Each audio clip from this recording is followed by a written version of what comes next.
thank you for spending your afternoon with us.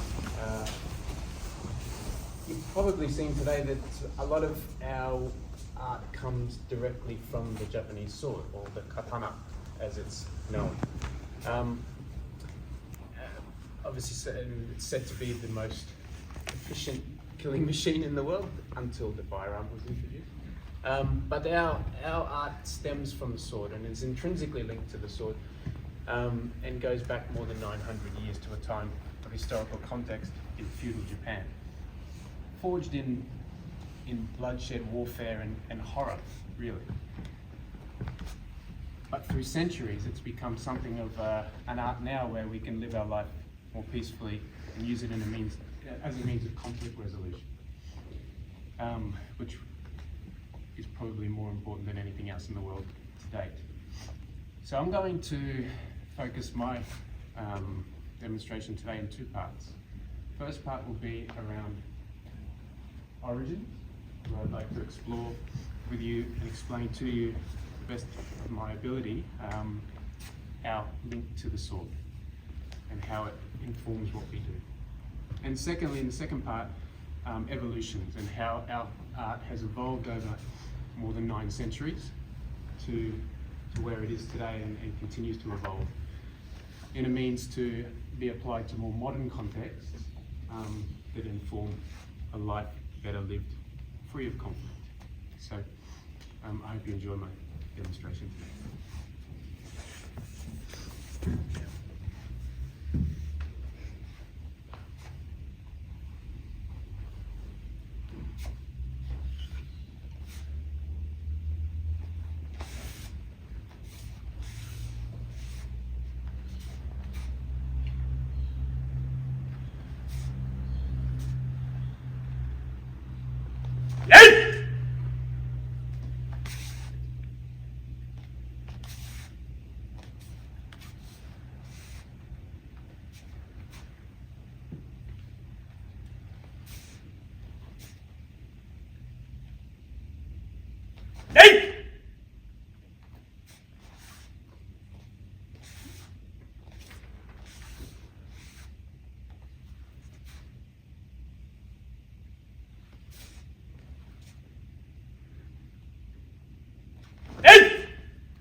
So this is one way that we train with the sword, because the sword informs everything we do, both with weapons and without weapons.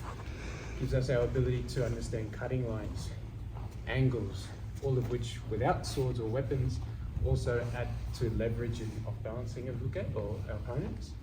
It gives us center line power, kokyuho or breath power. Gives us a mindset. And amongst other principles, which are really important for taking into non-weapons arts.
So you can see by this the use of the sword, or a lot of the techniques that from our hand grabbing are very much related to why we practice hand grabbing for prevention of sword unsheathing. The understanding that in true Budo, or Japanese traditional martial arts, conflict isn't just something of a combat sport mentality. It's not something where two people come together, they shed some blood, go away with some bruised egos, and enjoy another day. The understanding is once a sword's unsheathed, once conflict is engaged in, someone dies. And that mindset is really important, intrinsic to what we do in Budo. We don't just come to our training with the idea that we're just going to go toe to toe, get some points, get the better of somebody, and then walk away and enjoy our inflated egos. We come to the interaction and understand that conflict is to be avoided at all costs, because conflict, in a true Budo sense, or a true martial sense, means one person dies or both people die as a result of their wounds. So avoidance of conflict is ultimately the most important thing. The paradox is, how do you avoid conflict? By doing conflict. And that's true Budo in the end. So it's really important to understand that most of what we do is around understanding the severity of engaging in conflict. Being able to engage in conflict is important, but understanding once you do engage in it, it's not just for points. Someone's going to get seriously hurt or die.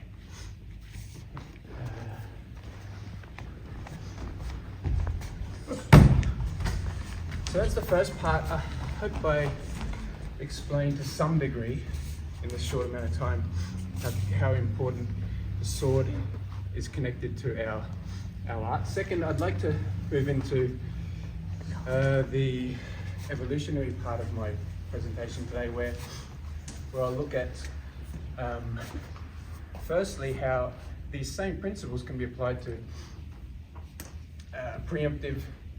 in a preemptive manner to minimize the escalation of conflict by engaging in it first. I know that sounds kind of intuitive, but by engaging in it, in our sense, using our art, there's more chance of harmonious ending without too much harm or damage. I'll explain this by way of an example. My teacher, his son is now a policeman, but he was working in security in festivals, bars, and the likes before that. And he would often say his colleagues from different martial arts would push him to the front because he was able to minimize or bring about the end of conflict without bringing harm to the people who were being violent. Whereas others who he was working with really had one tool in their arsenal: hurt them and bring harm to their opponent, which was quite difficult to do when in a world of litigation and in a profession where you can't afford to just break. So our art is very important for this, and it's something that we keep intrinsically connected to the sword, but also intrinsically linked to bringing about conflict resolution through minimal harm.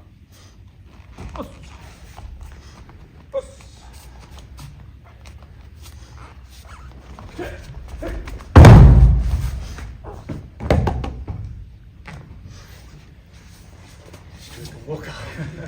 Nothing broken.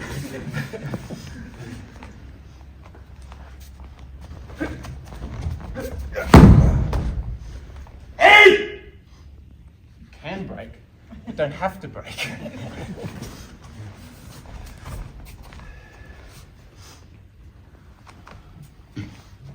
So interaction here, instead of just bang, bang, bang, much better to minimize and control. Finished? No? Finished. Let's go outside.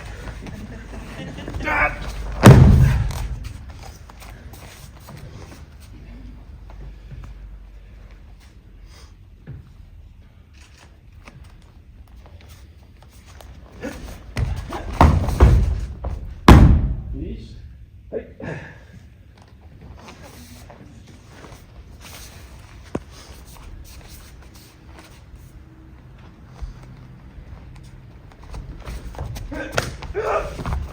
Finished? No? Finished? Okay.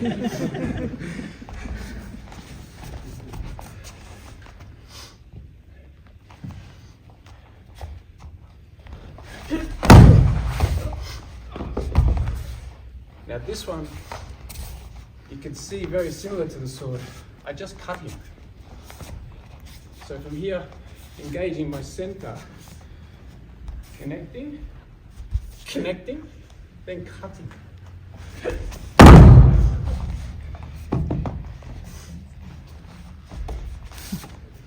If I had a sword, it would be just cutting. But the cutting line or the angle is this way. So I dissect his power line with my cutting line this way, as opposed to straight on power. Be strong. Push me. Now it's strength first strength. Change the angle. Very easy.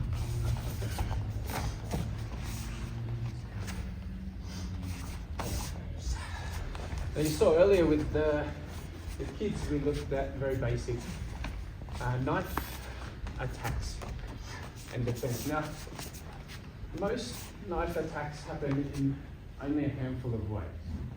There's nuance amongst those, but primarily they're straight, over the top, sideways, other way, or this way, under. Now, most stabbing statistics at hospitals will tell you that 80% are these ones. Okay. So, once you connect, once I just connect first, you can be strong all the way. You just wing it. Doesn't matter. Obviously, you only have a moment because there's other weapons at play. And when I'm here, I'm not just here. I'm here. I'm here. I'm using here. I'm using weapons as well, but I don't have to. I can just connect with him. He can be strong. Doesn't matter. You have bought yourself a moment.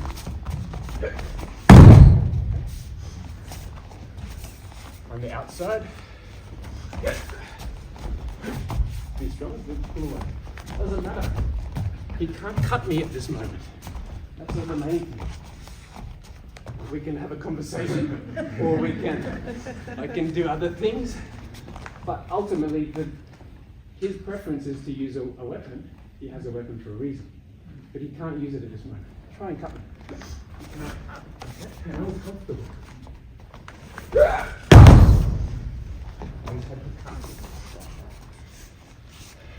Other way, reverse. Same. Same technique. Cut me. Cut me, cut me, cut me. See how I disconnected then? Now I'm connected. Keep cutting.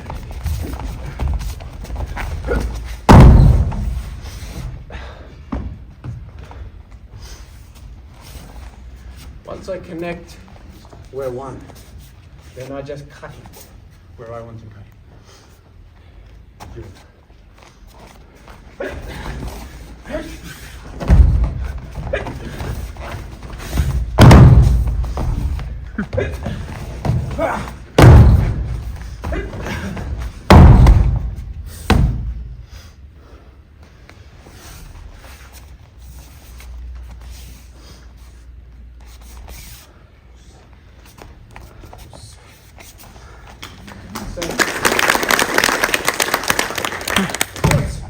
So we've dealt with grabbing, with knife attacks. The other component of our art is very much around striking. Striking being punching, elbows, knees, kicks, doesn't matter. Any attempt. We're going to focus just on punching today, just time is not on our hands. So just with punching, you saw earlier today people doing pushing like this. So if you push 1, 2, 3, 4, these pushing techniques. My teacher, Michiharu Mori, he talks about the power line. The push, he pushes, is the same as a punch. Same line. As long as I understand the power line as a push, I understand the power line as a punch. Okay? I'm never going to try and catch a punch. It's low percentage, high failure rate. But what I am going to do is 2 principles, interception and irimi, entering. So I don't need to worry about if he pushes, just leave your arm there for a second. I don't need to worry about where I intercept this arm. Doesn't matter. It's not important. What I do have to understand is I must intercept it somewhere. Whether it's here, doesn't matter. Because as soon as he pulls, which he is naturally going to do, I need to be able to respond to that, and that's okay. But my interception is important. Not trying to grab points of reference, not important. Interception and irimi, because as he pushes and I enter, my strike becomes so much more devastating. And I'm relaxed. I've intercepted and I've entered. Okay, so two principles. Same as if he had a sword and he went to cut. I'm entering and I'm intercepting and cutting.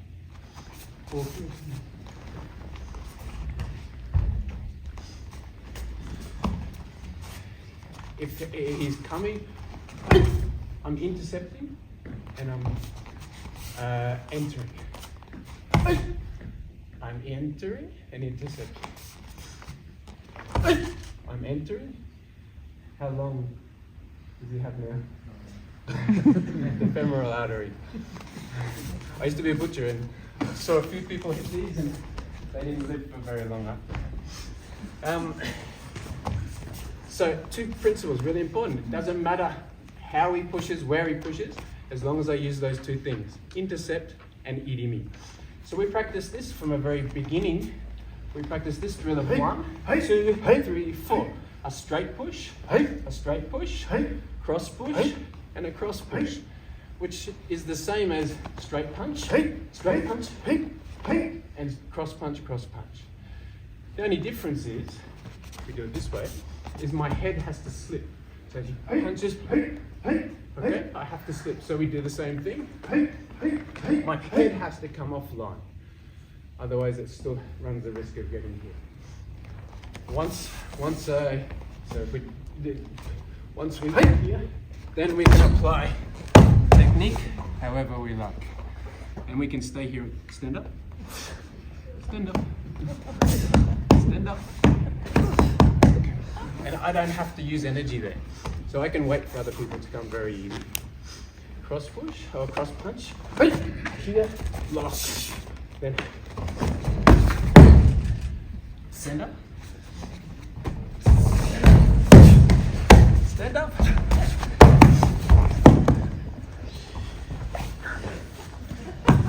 Now I have two options here.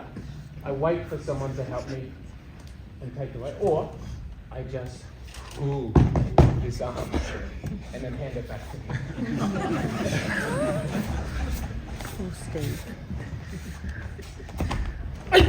Up. Now we can finish, or I can put him to sleep in how many seconds? Not many. He's going red already.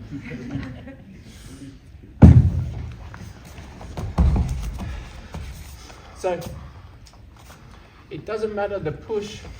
Train push because it's, and especially for younger people in the beginning, the push is a very safe way to practice the power line without getting hit. If I stuff up, push it, it's not so bad. If I stuff up with a punch, I have to spend money at the dentist. So I'd rather do pushes to learn from the beginning. But later on, then the punch, we can do punching as much as we like. So, hey, hey. Hey, hey.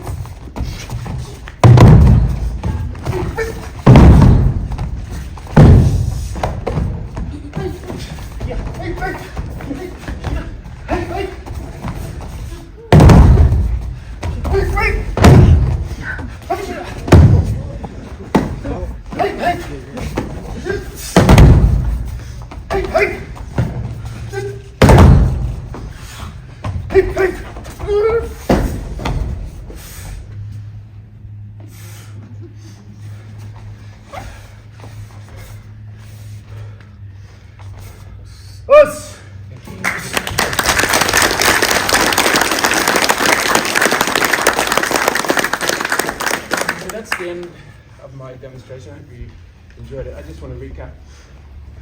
Whenever you see these long techniques, it's because it's the beginning. You have to learn the big circles to understand the principles of movement, of balancing, and the cutting lines, amongst other principles. Over time, the circles, as Mori Sensei will say, they contract, they get smaller. So that if what seems like nothing happening is actually just a smaller circle until the person falls over. It seems like nothing happened, but just a small circle.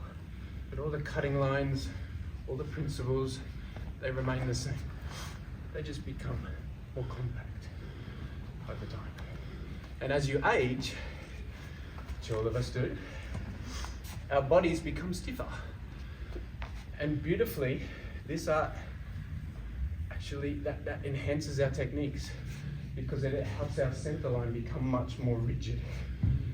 And once we apply our center line, like you saw before with Stuart, cutting, your center line becomes a very powerful tool,